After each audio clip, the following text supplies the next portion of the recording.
Donald Trump's regime keeps throwing America to the wolves, and MAGA sheep keep falling for it.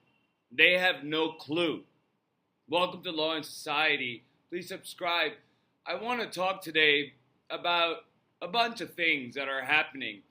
And the changes Donald Trump and his regime are making are happening slow enough for people to not be startled, but fast enough so that when we look back at it as students of history, we will see how close and how fast Donald Trump betrayed the American people and the promise of taking care that the laws be faithfully executed. First of all, demolition of the White House East Wing has already started. It is a destructive visual of destruction of a historic building. You would think that a developer, somebody who always considers himself a developer, would find a way to keep the East Wing, even if they were to build a grotesque ballroom somewhere in the White House grounds. You would think they would incorporate the historic building into it, but no, it is a demolition of a historic building to replace it with a ballroom that is funded by American oligarchs. And how the symbol of that is so grotesque, so oligarchical, so against the nature of the muted governmental architecture that we have had in the White House, in the People's House, and Donald Trump is demolishing it without even going through the Capitol Building Commission and the Capitol Region Building Commission. I'm not sure exactly what it's called. The National Capital Planning Commission. And the head of that commission, appointed by Donald Trump, says that Donald Trump's massive and destructive changes to the architecture of the White House does not need an approval from the commission. Well, so it continues while we are in the 21st day of Donald Trump and MAGA's government shutdown. We don't know what the economic repercussions of it are. Bureau of Labor Statistics had delayed their figures for the 24th of October, so they're going to release it this week. We'll have to see what the implications have been, or whether we'll see the implications of the shutdown in this report or the next one. But the GOP commingled the No Kings protests with the shutdown. When conflating those two, the protests were planned long before the shutdown happened. And the shutdown became a talking point of the protests because the shutdown happened because Donald Trump and MAGA want to take away from Americans affordable health care by way of ending the Affordable Care Act tax subsidies on medical premiums, as well as cutting $1 trillion from Medicaid in the big ugly bill that they passed a few months ago. So $1 trillion gone from Medicaid and an end of the subsidies provided by the Affordable Care Act is what the Trump regime is gunning for, and that's what the Democrats want to stop. Democrats want Americans to have affordable health care, and Democrats don't want $1 trillion in cuts in Medicaid. And we are seeing, when it comes to the executive spending, that how Donald Trump is violating the Constitution by rescinding what the Congress appropriates, because it is Congress's power to appropriate funds and to allocate funds, and it is the president's job to follow congressional appropriation, and he's not doing that. He is, through the Office of Budget Management, Russell Vought, stopping payments and making payments from funds that are appropriated for other reasons into paying the military and commingling funds indiscriminately without a say of Congress. In the sector of education, the Supreme Court handling of executive power cases underscores the constitutional crisis emerging from inadequate checks on presidential authority. Maintaining federal education infrastructure serves as an essential bulwark against both constitutional violation and democratic erosion in an era of unprecedented political polarization. That's from one of the references that I have included in the description box. Please check them out. In terms of constitutional violations, I've talked to you about the constitutional violations of the First, Fourth, Fifth Amendments. If the discrimination is coming through states, then like building state detention facilities in Florida, then by violation of the 14th Amendment, violation of the 8th Amendment, and then you have violation of the separation of powers and checks and balances. And Congress has thus far failed to serve as a check on executive overreach, perhaps out of fear of political retribution. Thus, it is falling to the courts to robustly fulfill their constitutional role in policing the executive branch when it violates the Constitution and laws enacted by Congress. But we have here a Supreme Court that is biased towards in favor of Donald Trump and that regime, and we're seeing that in the court's rulings over and over again. The things that the president cannot do, he is being allowed to do on a temporary basis while the Supreme Court withholds any reasoning by allowing equitable remedies in favor of the regime as opposed to individuals who have been harmed. The president cannot legally punish private companies and public organizations for diversity programs, something that we know that he's cutting funding for indiscriminately, and there's no check. Congress has put no check on it. A president cannot legally punish his political opponents. What we're seeing with Comey, Bolton, Letitia James, that's exactly what he's doing with a weaponized Justice Department by pushing out career prosecutors and appointing Trump lackeys who will do exactly what Trump says, the law notwithstanding. So the president cannot legally run for a third term. That's in the 22nd Amendment.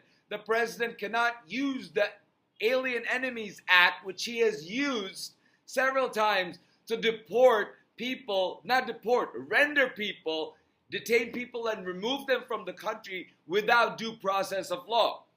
When it comes to enunciated powers, enunciated rights in the Constitution, the 14th Amendment gives birthright citizenship constitutional protection that nobody can take away. And Donald Trump has asked the Supreme Court to uphold his ban on birthright citizenship.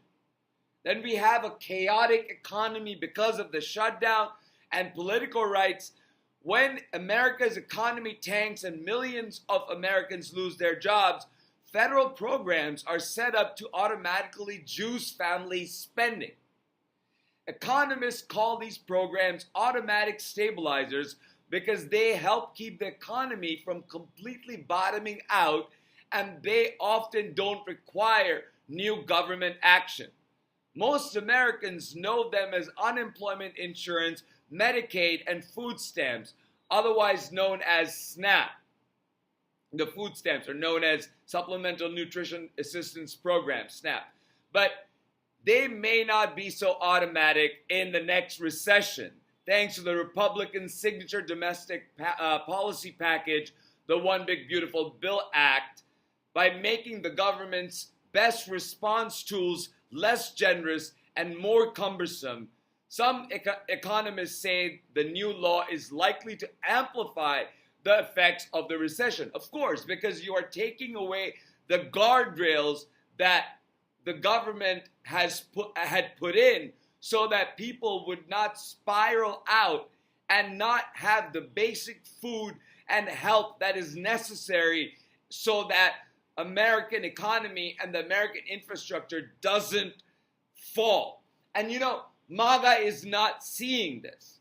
They are thinking that me coming out here and talking about Donald Trump is somehow attacking Donald Trump for no cause. But no, these are substantive things that Donald Trump is doing to harm the people who are attacking us for warning them about it. That is the disposition that we are in now, this toxic stupidity and the stubborn ego of not realizing, even after seeing with their own two eyes what is happening, that you can't really argue your way out of this. We're 10 months into it, and we're very well stepped into some really big doo-doo. And, it's to that extent, Donald Trump's video for the No Kings protest was prophetic, because that's what he has done to the country. He has shot all over the country, and everything from economic policy to constitutional guardrails. And somehow, because he is able to brainwash and inundate people with fear and generalizations and attacks on the Democratic Party, MAGA base sees Donald Trump's war on Democrats as being a politically relevant thing for them to worry about. When for real, in real terms, what they need to be worried about is the cost of living, is the grocery prices going out. Price of meat is up by 10%. Coffee is up by 40%. Bananas is up by 8%. That's bananas. And healthcare costs are going to go up. We're going to see a problem with food supply because of SNAP being stopped. You see the energy prices going up by 10%. I've included these references in the reference box from the U.S. Bureau of Labor Statistics. This is the last data. I don't know if they're going to revise it to all be hunky-dory in October and November, because Donald Trump fired the person who was coming up with the reports in good faith. So everything is on the line, and the prices are going up incrementally. But while MAGA sees this happen, they are still nervously in support of Donald Trump's policies that still haven't come back and bit them in the ass, which is what it's going to do. And here is the non-MAGA cohort warning and warning and warning everything from the economy to the environmental impact of Donald Trump, the disastrous EPA deregulations that are being implemented and that are going into motion, that are stopping National Weather Service, stopping monitoring pollution levels in rural areas and inner cities. There is indiscriminate destruction of programs that uphold the American infrastructure. And so MAGA sheep, here is my message to you. You may hate what I'm saying. You may make fun of the black and white videos and my voice and whatever else you want to. But at the end of the day, what I am telling you right now is what Donald Trump and his regime are doing to American security, American economy, American well-being, American education, American environment is toxic. And it is going to come back and haunt you, because 70% of the people who are going to be impacted by the SNAP assistance cuts and the Medicaid are in Trump states that voted for Trump in 2024. So we are warning you about Donald Trump betraying you, but you don't believe us, so you're just going to have to wait to be eaten by the wolf. then you will realize when they bite down that Donald Trump's regime has come for you as well, and that it does not care that you voted for him in 2024. With that said, please stay aware.